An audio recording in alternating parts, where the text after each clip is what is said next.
ത്രിയേക ദൈവത്തിന് മഹത്വമുണ്ടായിരിക്കട്ടെ. ഇന്നത്തെ ഗുഡ് തോട്ട്സിൻ്റെ പരമ്പരയിൽ വിശുദ്ധ മൂറോൻ കൂദാശയെക്കുറിച്ചാണ് ഞാൻ വിവരിക്കുവാൻ ഉദ്ദേശിക്കുന്നത്. ക്രൈസ്തവ സഭകളുടെ ഏറ്റവും പ്രധാനപ്പെട്ട ഒരു കൂദാശയാണ് വിശുദ്ധ മൂറോൻ കൂദാശ. വിശുദ്ധ മൂറോൻ കൂദാശ നിർവഹിക്കുന്നത് സഭകളിലെ പ്രധാന മേൽപ്പട്ടക്കാരൻ മാത്രമാണ്. എല്ലാ മേൽപ്പട്ടക്കാർക്കും ഇതിന് നൽവരമുണ്ടെങ്കിലും സഭയുടെ ക്രമീകരണത്തിൻ്റെ ഭാഗമായി ഇത് സഭാ തലവന്മാർ മാത്രം നിർവഹിക്കുന്നു. അതായത് കാതോലിക്ക, പാത്രിയർക്കീസ് തുടങ്ങിയ സഭാ തലവന്മാർ മാത്രം നിർവഹിക്കുന്നു. രണ്ട്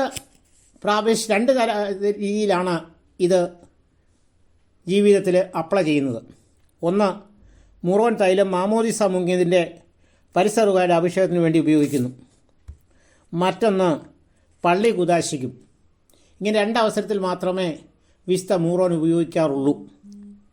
ഇത് ഒരിക്കൽ മാത്രമേ ഉപയോഗിക്കാറൂ എന്നുള്ളത് അതുകൊണ്ട് തന്നെ പാപമോചനത്തിന് മാമോദിസ ഒരിക്കൽ മാത്രം നമ്മൾ ഏറ്റുപറയുന്നു. അതേ രീതിയിൽ തന്നെ ഒരിക്കൽ മാത്രം ദേവാലയം കുദാശം ചെയ്താൽ ആ ദേവാലയം പൊളിച്ച് പുതിയ പള്ളി നിർമ്മിച്ചാൽ മാത്രമേ മറ്റൊരു മൂറോൻ അഭിഷേകം ചെയ്യുകയുള്ളൂ.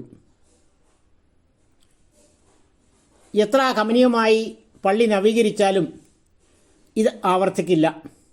മറ്റുള്ള പ്രചരണങ്ങൾ നവീകരിച്ച ദേവാലയ കൂദാശയെക്കുറിച്ച് പറയുന്നത് ശരിയല്ല, കാനോനികവുമല്ല. ഇത് നടത്തുന്ന സമയം സാധാരണഗതിക്ക് ഹുദായോ കാനൂൻ അനുസരിച്ച് വലിയ നോമ്പിലെ പെസഹ ദിവസം നടത്തണമെന്നാണ് അനുശാസിക്കുന്നത്.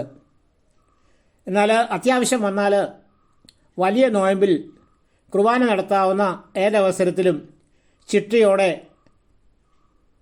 നോയമ്പോടെ അതിൻ്റെ കർമാനുഷ്ഠയോടെ നിർവഹിക്കാമെന്ന് അനുശാസിക്കുന്നുണ്ട്.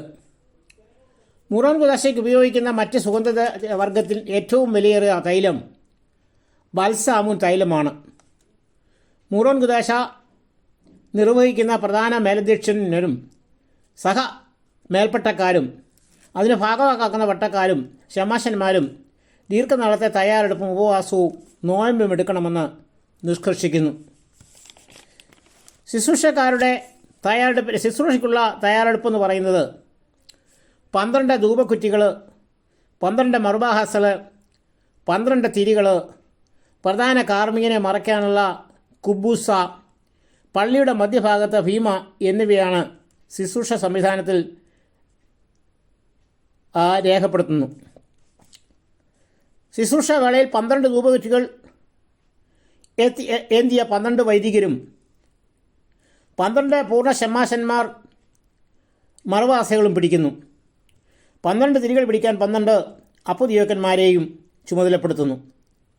ശുശ്രൂഷ മധ്യ നടക്കുന്ന പ്രദക്ഷിണത്തിൽ പ്രധാന മേൽപ്പട്ടക്കാരനെ മറയ്ക്കുന്നതിന് 4 കശിശമാരും ഉണ്ടായിരിക്കണം എന്ന് പറയുന്നു. എല്ലാവരും സ്ഥാനവസ്ത്രങ്ങൾ അണിയണമെന്നും കാനൂൻ അനുശാസിക്കുന്നുണ്ട്.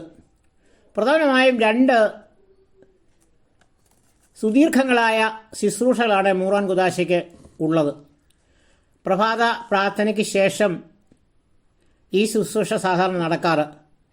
വിശുദ്ധ കുർബാനയോടെ മൂറോൻ കൂദാശ അവസാനിക്കുന്നതാണ്.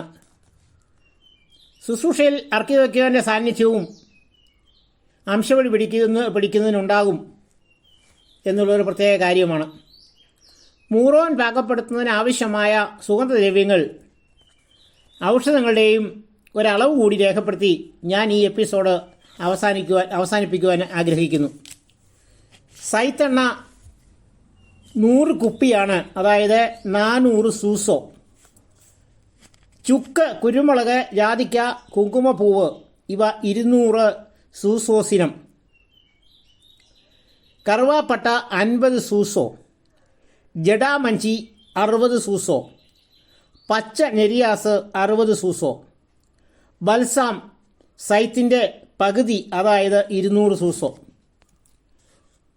മനുഷ്യനായി തീർന്ന ദൈവപുത്രനുള്ള ദൈവത്വത്തിൻ്റെയും അത്ഭുതകരമായ യോജിപ്പിനെയുമാണ് വിശുദ്ധ മൂറോൻ ലക്ഷ്യമാക്കുന്നത്. കൂദാശകൾ മനുഷ്യവർഗത്തിൻ്റെ രക്ഷയ്ക്ക് ആവശ്യപ്പെടുന്ന കൃപാമാർഗങ്ങളായി കർത്താവ് നൽകുന്ന അപ്രത്യക്ഷങ്ങളായ നന്മകളുടെ പ്രത്യക്ഷങ്ങളായ കർമ്മങ്ങളാകുന്നു എന്ന അടിസ്ഥാനം നമ്മൾ അനുസ്മരിക്കുന്നത് അനുഗ്രഹപ്രദമായിരിക്കും. വിശുദ്ധ മൂറോൻ കൂദാശയെക്കുറിച്ചുള്ള ഈ ചെറു വിവരണം ദൈവകൃപയാൽ നൽകുവാൻ സാധിച്ചതിൽ ദൈവത്തിന് നന്ദി രേഖപ്പെടുത്തുന്നു. ഈ ചാനലിൻ്റെ, അതായത് സത്ചിന്തകൾ അഥവാ ഗുഡ് തോട്ട്സ് എന്ന പരമ്പരകളുടെ അടുത്ത ലക്കങ്ങൾ ലഭിക്കുന്നതിനു വേണ്ടി സബ്സ്ക്രൈബ് ബട്ടൺ പ്രസ് ചെയ്ത് ഉറപ്പുവരുത്തുവാൻ താൽപ്പര്യപ്പെടുന്നു. നിങ്ങളുടെ വിലയേറിയ അഭിപ്രായങ്ങളും നിർദ്ദേശങ്ങളും രേഖപ്പെടുത്തുന്നത് സ്വാഗതാർഹമാണെന്ന് സഹായകരമാണ്.